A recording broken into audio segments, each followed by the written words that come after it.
Welcome to పొలిటెన్ media. భక్తి భాస్కర ప్రేక్షకులకు నమస్కారం. మన సనాతన జీవితంలో ఎన్నో సందేహాలు, ధర్మ సందేహాలు వస్తూ ఉంటాయి. అందులో ఒకటి వివరించడానికి మనతో పాటు ఉన్నారు ప్రముఖ ఆధ్యాత్మికవేత్త, శక్తిపీఠం వ్యవస్థాపకులు డాక్టర్ పూజ్యశ్రీ స్వామి శాంతానంద పురోహిత్ గారు. వారితో మాట్లాడేద్దాం. నమస్కారం గురువుగారు. శ్రీమాత్రే నమః. గురువుగారు, నదీ స్నానాలు అలాగే తీర్థయాత్రలు చేసినప్పుడు నిజంగానే మన పాపాలు తొలగిపోతాయా? చాలామంది ఏంటంటే అనేక పాపాలు చేస్తారు. అంతర్శుద్ధి లేకుండానే నదీ స్నానాల్లో చేస్తే ఫలితం దక్కుతుందా అసలకి? చాలా మంచి విషయం అడిగారు. గంగలో మునిగితే పాపాలు పోతాయి అనేటటువంటిది అనాదిగా మన పెద్దలు చెబుతూ ఉన్నటువంటి విషయం. హ్మ్. కాబట్టి నిజ జీవితంలో, నిత్య జీవితంలో ఎన్నో రకాలైనటువంటి పాపభూయిష్టమైనటువంటి పనులు చేసి గంగలో వెళ్ళి మునిగితే నిజంగా మరి ఆ చేసిన పాపాలన్నీ కూడా కడుక్కపోతాయా అనేటటువంటిది ఇది గొప్పనైనటువంటి సందేహము. ఇది అందరూ కూడా తెలుసుకోవాల్సినటువంటి విషయము. అయితే మనము తీర్థయాత్రలు చేయడం వల్ల, నదీ జలాలలో పవిత్ర జల స్నానాలు చేయడం వల్ల పాపాలు తొలగిపోతాయా అంటే, పాపాలు పూర్తిగా తొలగిపోయేటటువంటి అవకాశం ఉండదు. కాకపోతే ఆ పాప ఫలితం వల్ల ఏవైతే మనం కష్ట నష్టాలు ఎదుర్కోవలసి ఉంటుందో, వాటి సమస్య తీవ్రత తగ్గేటటువంటి అవకాశం అనేటటువంటిది ఉంటుంది.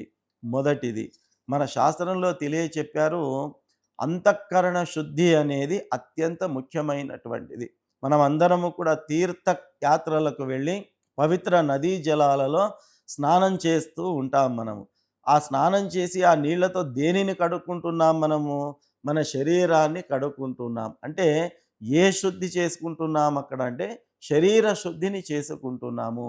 కానీ మన శాస్త్రం మనకు తెలియచేస్తుంది, శరీర శుద్ధి మాత్రమే కాదు, అంతఃకరణ శుద్ధి అనేటటువంటిది కూడా అత్యంత ముఖ్యమైనటువంటిది.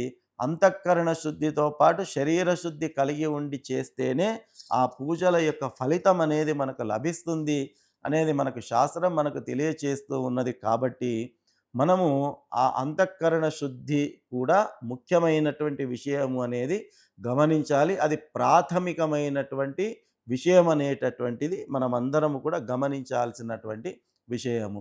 మరి పాపాలు తొలగిపోవు అన్నప్పుడు ఇక తీర్థయాత్రలు కానీ, పవిత్ర నదీ జలాల స్నానాలు కానీ చేస్తే ఏం ఉపయోగము అనేటటువంటి ఒక సందేహం కూడా మనకు కలగక మానదు. అయితే సాధనాత్ సాధ్యతే సర్వం అని చెప్పి మనకు పెద్దలు చెబుతూ ఉంటారు. అంటే ఒక వ్యక్తి రోజు ప్రవచనాలు వింటూ ఉంటాడట. నీవు రోజు ప్రవచనాలు వింటూ ఉన్నావు, కానీ నీ జీవితంలో ఏమైనా మార్పు వచ్చిందా? ఏమి మార్పు కనిపించడం లేదే అని ఆయనను తిరిగి ప్రశ్నిస్తే, అప్పుడు గురువు గారు ఒక మేదరి బుట్టి ఏదైతే ఉంటుందో, బొగ్గులతో కూడినటువంటి బుట్టి, బొగ్గులు పక్కకు వేసి ఆ బుట్టీని తీసుకొని సముద్రానికి వెళ్ళి నీళ్లు నించుకొని రా అని చెప్పడం జరుగుతుంది. ఆయన వెడతాడు, నీళ్లు తీసుకొస్తాడు. ఆ బుట్టిలో నీళ్లు ఆగుతాయా? ఆగే ఆగు. అవకాశమే హ్మ్. లేదు. వస్తాడు, నీళ్లు లేవు. నీళ్లు అన్నీ వెళ్ళిపోయినాయి కదా, మళ్ళీ వెళ్ళు నించుకోరా అని చెప్తాడు, మళ్ళీ వెళతాడు. అలా ఒక 4, 5 సార్లు పంపించిన తర్వాత అప్పుడు అక్కడ ఉన్నటువంటి వ్యక్తులకు ఆ గురువు గారు చెప్తారు. ఏమని చెప్తారు అంటే, ఇక్కడ ఇందులో నీళ్లు లేవేమో, కానీ ఈ బుట్టీని సముద్రానికి మొదటిసారి తీసుకెళ్ళినప్పుడు ఇందులో ఆ బొగ్గుకు సంబంధించినటువంటి నల్లటి మరకలు అనేటటువంటివి ఉన్నాయి. కానీ ఈ 5 సార్లు 6 సార్లు ఆ సముద్ర జలాలకు వెళ్ళి అందులో నీళ్లు తీసుకురావడం చేత నీళ్లు లేకపోయినప్పటికీ కూడా ఆ బుట్టిలో ఉన్నటువంటి ఆ నల్లటి చారలు మరకలన్నీ కూడా ఇప్పుడు కనిపించకుండా అదృశ్యమైపోయినాయి. అంటే తరచూ ఇలాంటి తీర్థయాత్రలు, క్షేత్ర దర్శనాలు, పవిత్ర నదీ జలాల స్నానాలు చేయడం వల్ల ఎలాగైతే ఆ బుట్టిలో ఉన్నటువంటి నల్లటి మరకలు, చారలు కనపడకుండా అదృశ్యమైపోయాయో, మన ఆ లోపల ఉన్నటువంటి ఏవైనా చెడు ఆలోచనలు ఉన్నప్పటికీ కూడా, చెడు భావనలు ఉన్నప్పటికీ కూడా, అలాంటివన్నీ కూడా ఇలాంటి తీర్థ క్షేత్ర యాత్ర దర్శనాలు చేసుకోవడం వల్ల క్రమేపీ క్రమేపీ క్రమేపీ క్రమేపీ ఆ మనోమాలిన్యం అనేటటువంటిది తొలగిపోతుంది. కాబట్టి శరీర మాలిన్యంతో పాటు మనోమాలిన్యాన్ని కూడా తొలగించుకోవడం అత్యంత ముఖ్యమైనటువంటిది. ఇలా క్రమం తప్పకుండా ఇలాంటి తీర్థ యాత్ర క్షేత్ర దర్శనాలు చేసుకోవడం వల్ల ఆ మనోమాలిన్యాలు తొలగిపోతాయి అనేటటువంటి విషయాన్ని మనకు తెలియచెప్పడం జరుగుతుంది. అయితే ఇక్కడ భక్తులు కొన్ని పొరపాట్లు చేస్తూ ఉంటారు. పుణ్యం సంపాదించుకోవాలి అని చెప్పి నది దగ్గరికి వెళ్ళి స్నానం చేయడానికి వెళుతూ ఉంటారు. తెలియకుండగా ఎన్నో పొరపాట్లు చేస్తూ ఉంటారు. నదీ స్నానం చేసేటప్పుడు శరీరానికి సబ్బు పెట్టుకుంటారు చాలామంది. కానీ శాస్త్రం దీన్ని ఖండించింది.